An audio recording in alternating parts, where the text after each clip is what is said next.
हर चीज की अति बुरी होती है। क्या कहा? कल मैं डॉक्टर के पास गया तो डॉक्टर से मैंने कहा कि मैं वो एलोवेरा पी रहा हूँ, वो तो ठीक है ना? उसने कितनी अच्छी बात कही। मैंने उसकी बात से कहा वाह। उसने कहा देखो भैया, जगत में ऐसा लगा मुझे जैसे अध्यात्म पढ़ता हो। कह रहा जगत में कोई चीज ना बहुत अच्छी है और ना कोई चीज बहुत बुरी है, ना हर चीज अमृत है ना हर चीज जहर है।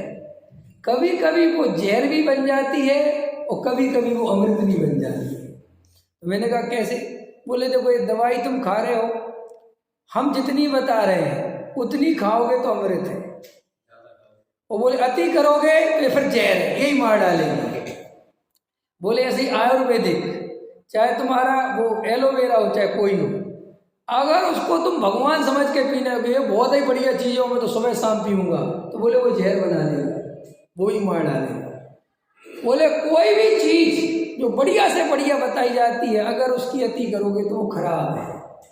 उसका विवेक तुम्हारे अंदर होना चाहिए। ऐसे ही कोई भी चीज तुम अपने जीवन में करते हो तो उसकी अति मत करो। ब्रह्मशील संयम पालो, तुम की अति मत करो, पगलाओ मत बिल्कुल भी। ख्याल में इतने मत पागल बनो कि बस सब में से करके बंद ना करो, तो ऐसे नहीं कि बिल्कुल बस चाहे प्राण जाए पर अब तो हम 4-6 करेंगे, नहीं ऐसे मत करो भाई। अपना जीवन अपना विवेक जागृत रखो, और विवेक में क्या जागृत रखो कि शरीर में भोजन ऐसा करो कि ना भोजन की अति हो ना भोजन की कमी हो। सम्यक आहार, सम्यक आहार समझते हो क्या कहलाता? सम्यक आहार जो ना शरीर को अति ऊर्जा दे कि तुम्हारी कसाय बहुत भड़क जाए, और ना शरीर को अति कमजोर करे कि तुम पे चलते ना बने। सम्यक आहार दो। शरीर को 2 रोटी की जरूरत है, बड़ी शांति से 2 रोटी दो, ना 3 दो ना 1 दो। हल में आया ना? तो हमारे जीवन में विवेक जागृत होना बहुत जरूरी है। अगर हमारा विवेक जागृत नहीं होगा और हमें लकीर के फकीर बने रहेंगे और इतने डरते रहेंगे, देखो भाई इतना डरने की जरूरत नहीं है जीवन में। अगर हमारे अंदर भय होगा तो हम कभी सम्यक दर्शन की प्राप्ति नहीं कर पाएंगे। डरो मत, तुम डरो मत, घबराओ मत। अगर तुम ईमानदार हो, तुम्हारा अभिप्राय निर्मल है, तुम शंकर जी की पिंडी के घर उधर जाके बैठ जाना, सम्यक दर्शन नहीं छूटेगा। और इसके लिए मैंने उदाहरण दे दिया। हालांकि वो मुझे पता है कि समंत भद्र से तो तुम कुछ कर भी नहीं सकते उनके सामने, क्योंकि वो छोटे मोटे तो थे नहीं, समंत भद्र थे। वे समंत भद्र कोई हैं जो क्या क्या कहते कि आओ, तो जो भी हो समझ में आया ना। और मैं तुम्हें इसलिए नमस्कार नहीं करता, तुम्हें इसलिए नमस्कार नहीं करता, इतने खतरनाक है, समझ में आया। और फिर वो बाद में पिंडी चंदा प्रभु बन गया इसलिए तुम थोड़े से, अगर मान के चलो वो नहीं बनी होती, नहीं सब कुछ आज भी इतना चमत्कार है कोई इतना, ऐसी तो बात नहीं है भाई। हाँ, तो तुम पता वहां पे वो पुण्य पाप घटित करने लगते क्या करते हो? पर हम करते क्या है? मांग तुंग आचार्य को जेल में डाल दिया उनके पाप की वजह से, और फिर 48 तारे खुल गए उनके पुण्य की वजह से। उसमें भक्तापन ने क्या किया? नहीं समझ में आया। अगर वे इतने पुण्य वाले थे तो गई क्यों?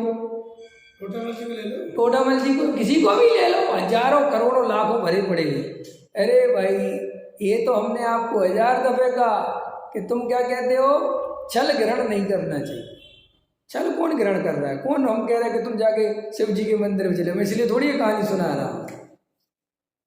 नहीं, छल ग्रहण का मतलब क्या होता है? मैं तुमसे थोड़ी कह रहा हूँ तुम आलू प्याज खाने लगो, मैं तुमसे थोड़ी कह रहा हूँ तुम लहसुन प्याज अदरक खाने लगो। मैं नहीं कह रहा, मैं ये कह रहा हूँ कोई तुम्हारे जीवन में एक ऐसी स्थिति है, तुम्हारा श्रद्धान मजबूत है, समझो पहले तुम्हारा जमीकंद आदि का त्याग, समझना पहले ध्यान से। लेकिन जमीकंद आदि का त्याग होने पर कोई ऐसी बात है कि साहब ये दवाई है शुद्ध दवाई, लेकिन इसमें ये अदरक डला है या इसमें ये चीज़ डली है। अब आपने कहा मैं तो नहीं लूँगा, ठीक, अच्छी बात, बहुत अच्छी बात, बिल्कुल मत लो।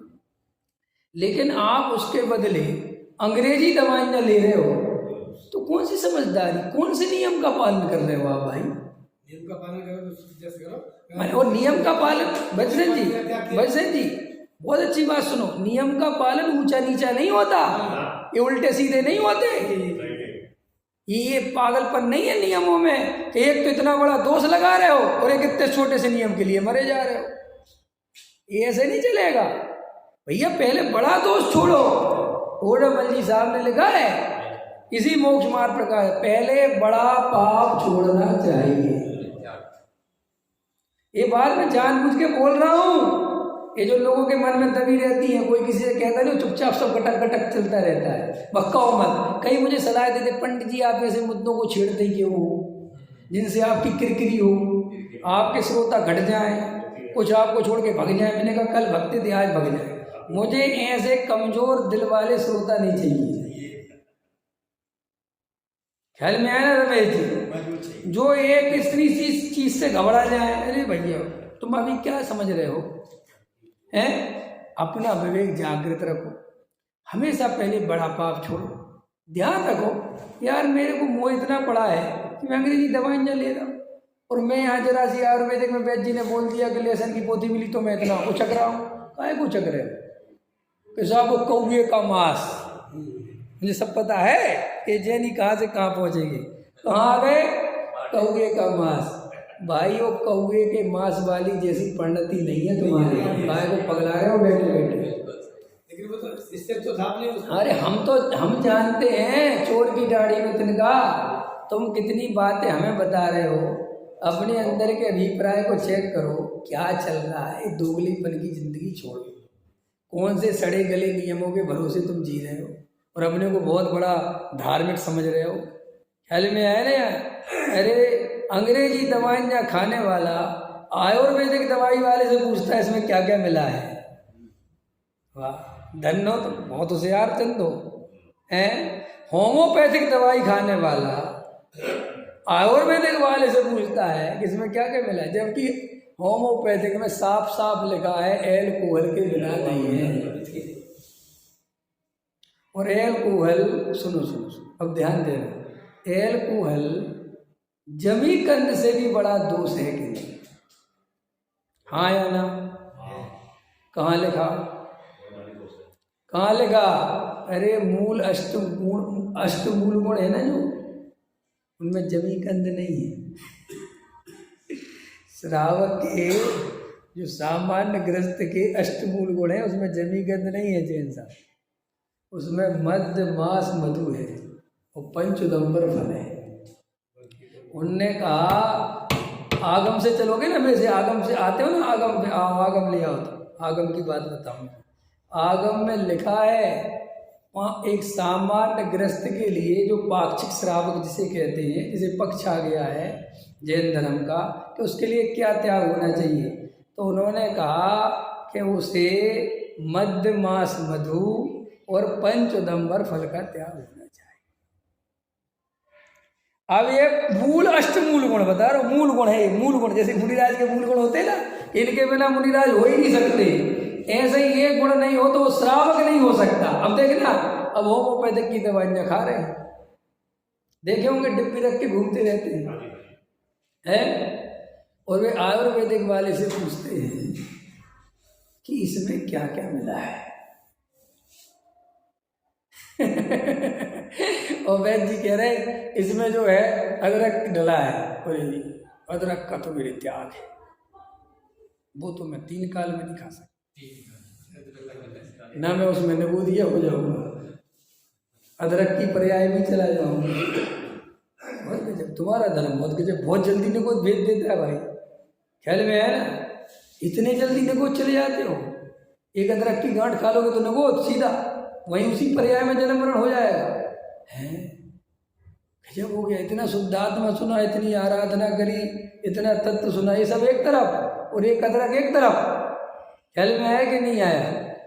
ऐसे अपने विवेक को खो चुके लोग और अतिवादी, अति कट्टरता, समझ में आया कि नहीं आया? जैसे मुसलमानों की कट्टरता देखते हो, उनको समझाते हैं कि अरे भाई गलत है, हमारा ही धर्म सही है, भाई सुनने को राजी नहीं है, समझने को राजी नहीं है, हम क्या कह रहे हैं? अभी देखो आज देखो आज क्या हो रहा है, बाबू राम स्कूल पे जाओ, 1 किलोमीटर की लाइन लगी है, मुर्गे की पूजा हो रही है आज। चौराहे पे ईंट ऐसी रखी हैं, समझ आया, मुर्गा रख रखा है 2-3 लोगों ने, पता नहीं कौन सी पूजा होती है, समझ में आया ना। और वहाँ पे लाइन लगी है, लाइन। मैं अभी स्कूल से आ रहा ना बच्चों को छोड़ के, तो ऐसे लाइन में लगे बेचारे, जैसे अपन पहले मिट्टी के तेल लेने लगते थे ना गाँव देहातों में, ऐसे लगे बेचारे, जैसे वो बैंकों की लाइन लगा दी थी नोटबंदी में, ऐसे लगे।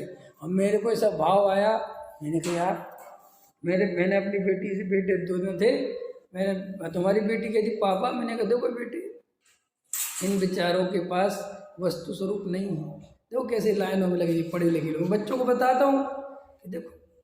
तो बेटी बोली पापा अपने जैन धर्म में ऐसा नहीं होता। हमने कहा बेटा जैन धर्म वस्तु स्वरूप बताता है। वो कहता है ये सब क्या है, अभी इसी मुर्गे को पूजा कर रहे हैं, कल इसी को काट के खा जाएंगे। ख्याल में आए ना, ऐसे संसारी जीव अनभिज्ञ अज्ञान मतलब कभी कभी मैं सोचता हूँ कि जीव इतना अज्ञानी हो सकता है, इतना मूर्ख हो सकता है, इतना मूर्ख हो सकता है। कॉलेजों में गए, पढ़ लिख के आए, वहाँ लाइन में लगे, किसकी पूजा करनी है आज? कोई गोबर की पूजा कर रहा है, कोई मुर्गे की पूजा कर रहा है, कभी झाड़ू की पूजा कर रहे हैं, कभी किसी की पूजा कर रहे हैं। बाय गॉड, सोचो तो कि संसार में क्या है।